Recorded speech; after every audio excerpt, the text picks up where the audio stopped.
하나님 말씀 봉독합니다. 신약 성경 야고보서 5장 1절에서 6절까지 봉독하겠습니다. 같이 봉독하실까요? 시작. 들으라 부한 자들아, 너에게 이 말 고생을 인하여 울고 통곡하라. 너희 재물은 썩었고 너희 옷은 좀 먹었으며 너희 금과 은은 녹이 쓸었으니 이 녹이 너희에게 증거가 되며 불같이 너희 살을 먹으리라. 너희가 말세에 재물을 쌓았도다. 보라, 너희 밭에 추수한 품꾼에게 주지 아니한 삭시 소리 지르며 추수한 자의 우는 소리가 만군의 주의 귀에 들렸느니라. 너희가 땅에서 사치하고 연락하여 도살의 날에 너희 마음을 살지게 하였도다. 너희가 옳은 자를 정죄하였도다. 또 죽였도다. 그는 너희에게 대항하지 아니하였느니라. 아멘. 말 못할 것으로 말하게 하지 말라 하는 제목으로 말씀을 드리겠습니다. 하나님은 말씀이라고 기록합니다. 태초부터 말씀입니다. 그 말씀이 하나님과 함께 계셨으며 그 말씀은 하나님이라고 말씀합니다. 말의 능력은 엄청난 능력입니다. 그래서 하나님이 하신 것을 말에다가 윗사람들이 말한 걸 높임말로 말씀이라고 그러는데요. 바벨탑을 쌓을 때 사람들이 하늘의 꼭대기까지 쌓자. 대와 이걸 성을 쌓아가지고 그렇게 올라가자 해서 그 일을 할 때 하나님께서 이것을 보시려고 사무엘체 하나님이 강림하셔서 이들이 이것을 경영하고 계획하였으니 막을 사람이 없다. 그 언어의 능력이 그렇게 크다는 겁니다. 그래서 하나님께서 언어를 혼잡하게 하셔서 바벨탑이다 이렇게 이야기를 했습니다. 성경 가운데 사람에게만 말할 수 있는 능력을 줘요. 짐승들도 저희끼리는 어떻게 통하는 게 있지만 여러분 짐승하고 사람하고 이야기가 안 되잖아요. 개가 왜 때려 한다든지 뭐 고양이가 야옹하지 그냥 이렇게 말하는 게 아니잖아요. 사람끼리 이야기할 수 있고 문자를 만들어낼 수 있고 은나라 시대에 갑골 문자를 만들어내는 이거 동이족이 만들었다고 그러죠. 동이족은 일본에 좀 있고 한국 사람들이죠. 그걸 이제 중국에서는 나라가 커지게 되니까 한자라고 붙여가지고 이제 한자가 중국에서 나온 줄로 착각을 하는데 역사를 보면 이게 이 갑골 문자나 이런 것들이 은나라에서 시작이 됐죠. 그래서 하나라, 은나라, 주나라 망할 때 은씨가 7성이 한국 그러니까 우리하고 똑같은 사람들 7대 성이 이쪽으로 돌아오잖아요. 그래서 한국에 은씨도 있지 않습니까?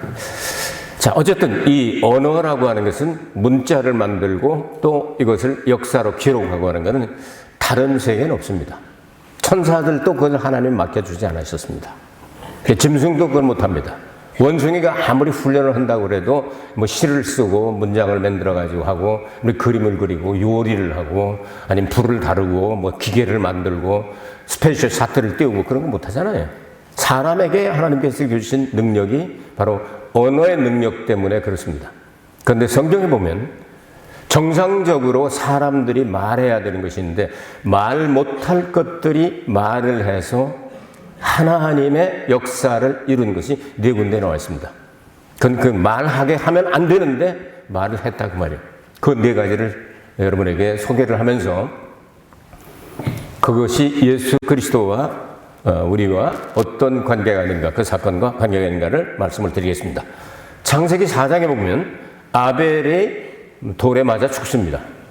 형이 때려 죽였죠. 그렇게 하나님께서 경고하셨건만 듣지 아니하고 그 아벨 속에 누가 들어갔죠? 그 나쁜 놈이 그 문 앞에 엎드려져 있느니라 설교 여러분에게 말씀을 드렸습니다. 사탄에게 이렇게 쏘가서 이제 때려 죽이게 됩니다. 피가 땅에 젖었습니다. 그럼 피는 말할 수 있는 겁니까? 말 못합니까? 그럼 피 빼보세요. 말해요? 근데 성경은 피는 생명이다 이렇게 말씀했거든요. 그러니까 그 피가 땅에 젖었는데 그 피가 하나님을 향하여 호소했다고 말하고 있습니다. 난 억울하게 죽었습니다. 형이 때려서 죽었습니다. 제명에 못 죽었습니다. 어쩌면 좋겠습니까? 하나님께 호소하는 그 내용이 기록되어 있습니다. 이건 비정상적인 거죠. 피가 말을 할 수 있다고 하는 것입니다. 이것을 예수 그리스도와 연결을 시키면 예수님이 무슨 죄가 있습니까? 십자가가 위해서 우리를 위하여 대신 피 흘려 죽으시고 만일 우리가 전도하고 구원받을 사람이 남아있다면 가족 가운데, 일가와 친척 가운데, 친구 가운데 반드시 전해서 하나님의 백성이 되어야 할 사람이 남아있다면 예수 그리스도의 보혈은 하나님을 향하여 여러분 호소하지 않겠습니까? 저 사람 전도해야 되는데 저 사람이 전도를 안 합니다. 저 사람이 구원받아야 되는데 아직 구원받지 못하고 있습니다. 빨리 구원받고 그리고 하나님의 자녀가 되도록 해달라고 여러분 호소하지 않겠습니까? 말 못할 것으로 말하게 하면 안 됩니다. 피가 말하기 전에 여러분이 먼저 가시기 바랍니다. 그래서 전도하시기 바랍니다. 가르치기 바랍니다. 예수 그리스도의 대속의 은총을 가르치길 바랍니다. 부활을 이야기하길 바랍니다. 예수님의 재림을 이야기하길 바랍니다. 천년왕국을 이야기하길 바랍니다. 영원한 세계를 이야기하길 바랍니다. 이렇게 하지 않으면 십자가에 설리신 예수님의 보혈은 계속해서 부르짖게 될 것입니다. 이 내용으로 첫 번째 교훈을 했습니다. 두 번째, 발람의 나귀가 입을 열고 말한 것이 나옵니다. 여러분 아시다시피 발람이라고 하는 사람은 이방 선지자이고 하나님의 성령에 일시적으로 이스라엘 백성들을 축복하게 했는데 원래 그 자식의 마음속에는 이스라엘을 축복하고자 하는 마음이 없습니다. 발락이라고 하는 왕이 모압 왕이 많은 재물, 복채죠. 복채를 싣고 장관들을 보내가지고 이제 당신을 모셔다가 우리가 점을 쳐야 되겠는데 저 산에 가서 저 이상한 민족, 이스라엘 민족을 저주해달라고 이야기를 합니다. 그래서 내가 오늘 밤에 여기서 머물러 봐라. 내가 이렇게 기다려보고 우리 하나님께 그들이 믿는 하나님께 내가 물어봐야 되겠다. 하나님께서 말씀하셨어요. 가지 말라고 하신다. 하루를 더 기다리면 막 다른 사람을 더 보내고 복채를 더 많이 갖다 주니까 속은 마음속에는 불의의 삭슬 받고 그리고 가서 저주하고 싶고 점쳐주고 싶고 그런 마음이 있는 걸 하나님은 아시죠. 그래서 가라. 그래서 가는데 내가 시키는 말만 해라. 가다가 여러분 사건이 하나 발생하게 되죠. 자, 길로 이렇게 쭉 가다가 천사가 칼을 빼들고 한 발짝만 나가면 멱을 댕강 쳐가지고 죽이려고 하는 모습을 이 나귀가 눈 떠가지고 봤습니다. 그러니까 피해야 될 거 아닙니까? 그래서 밭으로 막 뛰어내려갔습니다. 밭으로 뛰어내가니까 이 새끼가 왜 이러나 하고 막 같이 이제 뛰어내려갔다가 또 아주 막 다른 골목으로 이렇게 가지고 이제 벽이 아주 좁고 양쪽에 벽이 딱 붙고 거기로 가는데 거기다가 주인을 싣고 가는 주인 이 장단지 쪽에 그냥 막 긁어가지고 상처질을 내고 그러니까 그냥 속상해가지고 뭐 내려가지고 이 새끼야 왜 나를 여기다가 비비냐 하고서 막 3번을 그냥 세게 때리니까 당나귀가 입을 열었습니다. 내가 이렇게 하는 버릇이 있더냐 그랬더니 없었지. 그러면 눈치를 채야 될 거 아니야. 이러고 저러고 옥신각신하고 싸우고 있는 동안에 발람의 눈을 열어보니 앞에서 천사가 칼을 빼놓고 한 발짝만 더 나가면 모가지를 덩덩 자르려고 했단 말이죠. 발람이 말하는 게 정상입니까? 비정상입니까? 비정상이죠. 하나님께서 정하신 길, 바른 길, 옳은 길, 하나님의 백성을 축복하는 길, 하나님께서 정하신 길을 갈 때 하나님께서는 짐승에게 말을 시키지 않습니다. 하나님이 이상 중에 말씀하시거나 성령을 통하여 감동을 주시거나 기록된 성경 구절을 알게 하거나 여러 가지 다른 방법으로 말씀하시지 짐승에게 말하게 하지 않습니다. 가면 안 되는 길을 가면 당나귀 입을 열어서라도 말씀하십니다. 당나귀, 나귀 새끼 생각나지 않습니까? 예수님께서 나귀를 왜 타고 들어가셨습니까? 마지막 주간에 왕으로 사람들은 모시려고 했습니다. 그래서 호산나 찬송하리라. 지금 넉넉합니다. 우리를 구원해 주옵소서. 막 왕이라고 막 했는데 예수님이 아니야, 나 왕이 아니야. 영적으로는 왕국을 그러니까 중국을 시작을 했지만 지금은 나는 어린 양으로 잡혀 죽으러 가는 거야. 그래서 나귀 새끼 타고 가는 거야. 예수님 그렇게 말씀하십니다. 그래서 어린 양으로 예수님 십자가 달려 죽으시게 됩니다. 근데 왕으로 삼으려고 했던 그들이 갑자기 변해서 예수님을 십자가에 못 박아 죽여라 해가지고 죽이게 됩니다. 성경은 예수님께서 다시 오실 때는 나귀 타고 오시지 않고 아버지가 나귀 타고 장에 가시고 그런 게 아니에요. 예수님께서는 백마 타고 오신다고 말씀을 하십니다. 아시겠습니까?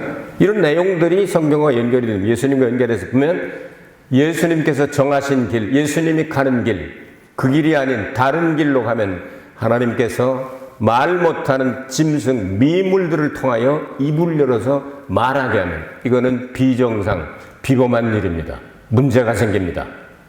이런 일들이 없도록 여러분 바른 길 가게 되시길 주의 이름으로 축복합니다. 세 번째, 길가에 돌멩이들이 막 말한다고 예수님께서 말씀하셨습니다.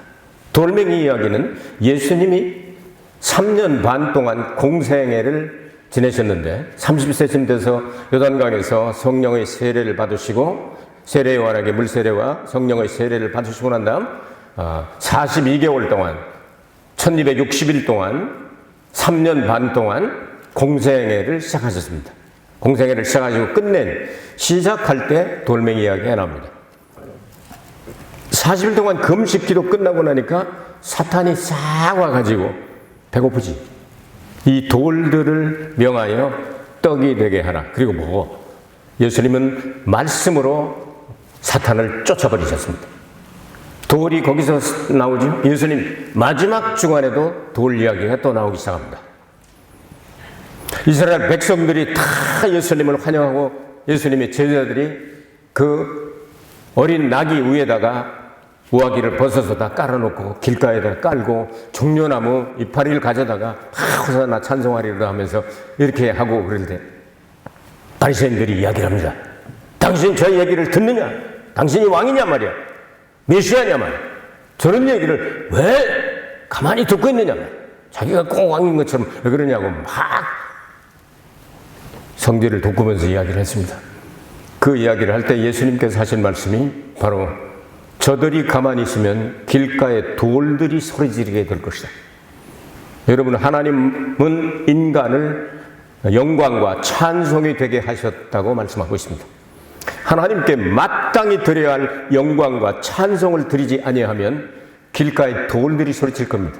예수님이 십자가에 달려 돌아가실 때, 운명하실 때 어떤 일이 일어났습니까? 3시간 동안 천지가 진동하고 햇빛 흐리고 지진이 일어나서 많은 무덤들이 막 터져버리고 돌멩이들이 막 굴러다니고 이런 일들이 일어났단 말이에요. 왜? 예수님께 영광을 돌리지 않고 죽임을 가했기 때문입니다. 예수님은 영광 받으실 유일하신 분입니다. 예수님께만 여러분 영광 돌리는 여러분 되길 축원합니다. 사람도 안 됩니다. 교회도 안 됩니다. 교단도 안 됩니다. 예수님에게만 영광을 돌려야 하는데 예수님에게 영광을 돌리지 않을 때 하나님은 지진이나 태풍이나 쓰나미나 이런 것들을 통하여 만물들이 소리치면서 하나님을 향하여 소리치게 만들 것입니다. 이런 내용들을 생각하게 될 때 우리는 구세주 예수 그리스도에게만 영광을 돌려야 된다. 이런 아주 귀중한 이 교훈을 잊지 않게 되시길 바랍니다. 여러분 가운데 언제나 은근히 말은 그렇지 않지만 속으로는 은근히 교만한 마음을 가지고 사람들을 깔보고 살짝 돌려서 그 사람이 자꾸만 자기를 칭찬하게 만들려고 애쓰지 마시길 바랍니다. 여러분 그렇게 하면 주님께서 기뻐하지 않습니다. 주님 영광 돌리려고 애쓰시길 바랍니다. 주님이 영광을 받으시도록 그렇게 하시길 바랍니다. 그러면 저절로 주님의 신부가 되면 나중에 레벨이 같아지니까 같이 주님과 함께 1000년 동안 왕노릇하게 되는 거예요. 이런 교훈을 우리에게 주셨습니다. 예수님께서. 오늘 본문에 있는 말씀은 잘못된 돈을 사용하면 돈이 소리친다고 기록을 하고 있습니다. 돈이 어떻게 말을 합니까? 여러분 돈 5만 원짜리 가지고 지금 신사임당에 얼마나 오래간만이야? 그렇게 얘기를 합니까? 예? 아니면 이 10,000원짜리 나오면 이순신 장군이 나와가지고서 내가 임진왜란때 이렇게 했는데 말이야 이렇게 얘기를 합니까? 여러분 돈이 말을 한다는데요. 어떻게 하면 불의의 삭슬 취하게 되면 돈이 말을 한다고 말씀하고 있습니다. 이 돈이 이야기를 하는 게 뭐냐면 하루 품삯을 받아야 사는 한 데나리온을 받아야 사는 사람들이 살던 시대에 쓰여진 글입니다. 그러면 그날 일 시켰으면 부자들이 자기는 있어도 되고 없어도 되는 거예요. 줘야 돼요. 예수님 비유하신 것처럼 늦게 온 사람, 1시간 일한 사람이라도 계약을 맺으시면 줘야 되는 거예요. 그걸 안 주면 그 돈이 소리를 쳐서 만군의 여호와의 귀에 들리게 되면 하나님께서 가만두지 않겠다 그렇게 말씀하시게 된 거예요. 이런 문제들이 노사 문제를 일으키게 되고, 건전한 노조들도 있기는 하지만 반대를 위한 반대, 그리고 돈을 받고서 회사를 무너뜨리려고 하는 이 도시산업선교회라고 하는 것, 이런 것들, 기독교의 명목을 가지고 그 회사를 무너뜨리려고 하는 목적을 가지고 이 노조를 결성하는 그런 사람들도 있습니다. 이런 것들은 잘못하게 되면, 올바르게 사용되어야 될 돈을 다른 데로 사용하게 되면 하나님께서 들으시고 가만두지 않겠다고. 오늘 성경은 마지막 절에 아주 귀중한 말씀이 있습니다. 여기 이렇게 기록을 합니다. 너희가 옳은 사를 정죄하였도다, 또 죽였도다. 그런 너희에게 대항하지 아니하였느니라. 이게 누굴까요? 물론 부자들이 가난한 사람과 재판을 하게 되면, 가난한 사람이 오라도 부자들이 돈 많이 받는 이런 변호사를 쓰면요, 뒤집어지는 경우가 많습니다, 여러분. 유대인들이 많은 어려움을 당하고 속상한 일들을 당하고, 그래서 유대인들에게는 그 교육을 시켜야 될 때 사자들은 건 니들이 다 따먹으라 해서, 검사, 변호사, 뭐 하여튼 뭐 회계사, 뭐 어떤 사자들은 건 다 따먹으라 해가지고 세계에서 변호사가 제일 많은 게 유대인이죠. 인구 비례를 최고로 많죠. 베니스의 상인이라는 책을 들어보신 적이 있을 겁니다.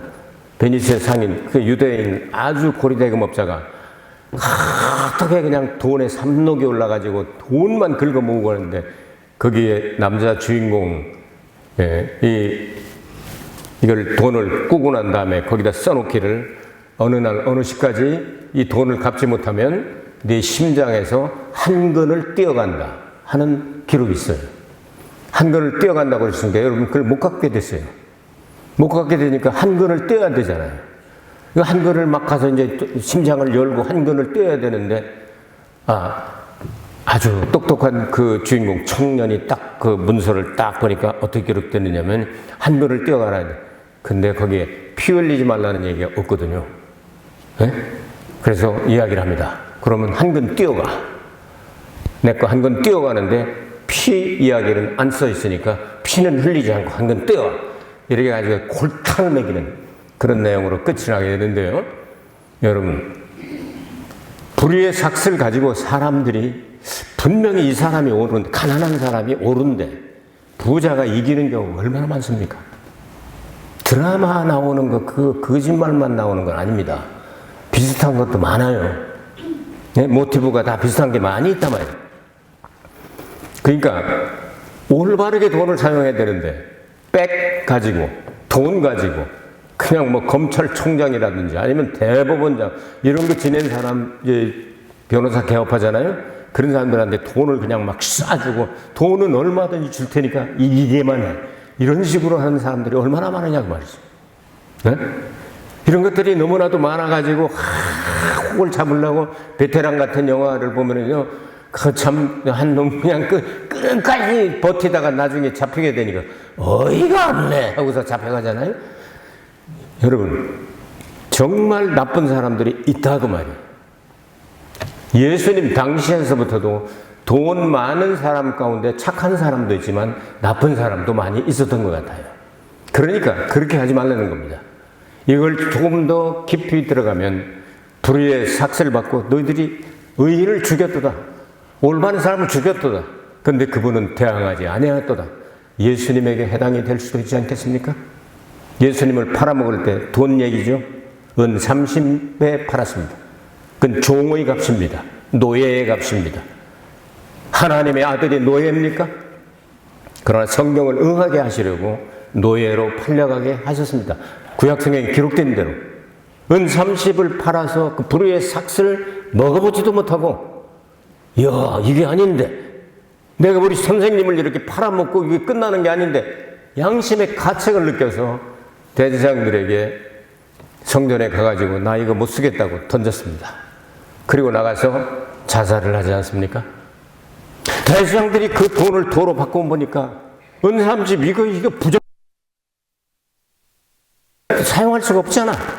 이걸 어떻게 쓰면 좋겠느냐 해서 산 것이 바로 피바치라고 말하는, 아켈다마라고 말하는 피밭이라고 하는 곳인데, 그 피밭이 성지에 가보면 아는데, 예루살렘이 골짜기로 되어 있거든요. 산은 750m, 산 7, 800m 산 위에다가 골짜기가, 기드론 골짜기와 그 다음에 실로암에서 내려가는 물이 만나는 곳이 있는데, 거기를 하얀 사람들이 산다고 해서 그런지 흰놈의 골짜기라고 그래요. 흰놈의 골짜기. 한국말은 참 재밌어. 그러니까 흰놈의 골짜기, 백인들이 사는 골짜기네. 흰놈의 골짜기라고 그래요. 백인들이라는 뜻은 아니지만 흰놈의 골짜기가 있는데 그 밭을 샀습니다. 아켈란. 그 밭을 사서 피밭이라고 하는데, 피가 막 창자가 터져가지고 죽었으니까 그걸 사놓고, 일본말로는 무엔보도케라고 그러는데, 연고자가 없는 사람들이나 여행자들이 세상을 떠나면 거기다 갖다 묻기를 시작했습니다. 얼마나 불쌍한 사람. 예수님은 종의 값으로 싸게 팔려 가셨으면서 그 값까지도 바로 우리를 위해서 사용하셨습니다. 그리고 대항하지 않으셨습니다. 묵묵하게 어린 양의 침묵을 하셨습니다. 그 예수 그리스도의 뒤를 따라 우리도 돈을 바로 사용해야 되겠습니다. 지금 가면 그곳에는 이제 그런 무덤과 함께 수도원이 하나 서 있습니다. 그래서 그 수도사들이 거기서 들어가서 그걸 생각하면서 자기의 몸을 참 이렇게 거룩하게 하려고 애를 쓰고, 그 나쁜 짓을 하려고 애를 쓰는데, 뭐 나름대로의 의미가 있겠죠. 그런 일들을 생각하면서 우리가 돈을 바르게 사용하지 않으면 소리치고 있구나 하는 것을 한번 교훈 삼았으면 좋겠습니다. 여러분, 돈을 바르게 사용하십니까? 하나님께 드려야 될 걸 올바르게 드립니까? 그리고 사람에게 구제할 것은 구제하고, 선교할 것 선교하고, 교회 드려야 될 교회 드리고, 이런 걸 구분할 줄 알아야 돼요. 어차피 우리 다 놓고 가야 돼요. 하나님 은혜 가운데 받은 것을 드릴 줄도 아는 감사의 달이 됐으면 좋겠습니다. 그렇지 않으면 돈이 소리를 칠 겁니다. 지난주일 34주년 기념했습니다. 우리 교회가 이제 코로나 끝나고 참 힘들고 어렵고, 그래서 여러분에게 이야기를 이게 처음 하는데, 이게 어디 새 나갔을까봐 참 얘기하기가 어려운데, 마이너스가 많이 나왔어요. 근데 돈이, 뭉칫돈이 한 반 정도, 마이너스 난 거 한 반 정도 들어왔는데, 바로 제 아내 목사가 34주년 기념되는데, 이 목사 조금이라도 위로가 됐으면 좋겠다고 여태까지 모아놨던 걸 싹 갖다 봤어요. 그래서 마이너스 난 거 반은 지금 충당이 됐습니다. 여러분, 돈을 그렇게 멋지게 쓸 줄 알고 바르게 사용하면 돈은 소리치지 않습니다. 하나님께서 돈이 소리치게 만들면 하나님 가만 안 계십니다. 하나님은 돈이 소리하게 만들지 않으셨습니다. 돈은 돌게 만드셨습니다. 쓰게 만드셨습니다. 네 가지를 여러분에게 교훈을 드렸습니다. 피가 소리치지 않도록 전도합시다. 발람의 당나귀가 입을 열지 않도록 바른 길 갑시다. 삐뚤어가면 주의 천사가 칼을 빼놓고 그냥 손을 보려고 기다리고 있을지도 모릅니다. 찬양과 영광은 오직 우리 주님께만 돌려야 됩니다. 그래야 길가에 돌멩이들이 대신 막 지진이 일어나고 쓰나미 일어나고 태풍 불어가지고 날아다니며 소리치고 그러지 않을 것입니다. 하나님께서 우리에게 경제의 축복을 주셨으면 바르게 사용합시다. 올바르게 돈을 사용할 때 이 돈이 소리치겠구나. 너 왜 잘못 사용하니? 이거 안 들을 만큼 올바르게 사용하시기 바랍니다. 돈을 많이 벌십시오. 여러분, 영국에 유명한 얘기가 있지 않습니까? 노무자들이 들어가서 설교를 듣는데, 스펄전 목사님인가요? 세이브 뭐 많이, 돈을 많이 저축하세요. 그렇게 얘기를 했더니, 야, 설교 너무너무 잘한다. 너무너무 잘한다. 돈을 많이 버십시오. 그랬더니 너무 잘한다. 그럼 저축을 많이 하십시오. 했더니 너무 잘한다. 그랬더니 돈을 많이 나눠주세요. 그러니까 설교 행편없네 하고 나가더랍니다. 여러분, 그렇게 해서는 안 되겠죠? 정말 하나님 안에서 이렇게 어떤 부부가 정말 설교를 너무 못하니까 사모님이 에그 이렇게 그냥 설교를 못할 땐 거기다가 이렇게 돈을 집어넣고 머니 에그머니 나중에 보니까 에그머니가 있어. 에그머니 계란 에그머니 많이 있어. 당신은 왜 이렇게 설교를 못해? 그렇게 하다 얘기가 나오는데 여러분 돈을 에그머니 그렇지 말고 바르게 사용합시다. 하나님이 기뻐하시고 여러분도 쓰고서 행복하고 많이 보십시오. 스펄전 목사님 말처럼 많이 보십시오. Get more money. 많이 보세요. Save more money. 많이 저축하세요. Give more money. 많이 나눠주세요. 나눠주라고는 거기서는 아멘이 안 나오죠? 여러분 모두 부자가 되시길 바랍니다. 그런데 그것을 쌓아놓지 말고 돈이 소리치지 않도록 잘 사용하기를 바랍니다. 이 네 가지 교훈을 통하여 예수님의 생애와 연결을 시켜봤습니다. 한 주간 동안 이 말씀을 붙잡고 승리하게 되시길 주의 이름으로 축복합니다. 은혜가 풍성하신 아버지 하나님, 아벨의 피가 왜 소리쳤습니까? 발람이 당나귀가 왜 소리쳤습니까? 길가의 돌들이 왜 소리를 칩니까? 품삯이 왜 소리를 치게 만듭니까? 우리는 말할 수 있는 은혜를 받았으니 입을 열면 감사, 기도, 전도, 정말 찬양 이런 일들이 우리 입에서 끊어지지 않게 하여 주옵소서. 예수 그리스도 이름으로 기도하옵나이다. 아멘.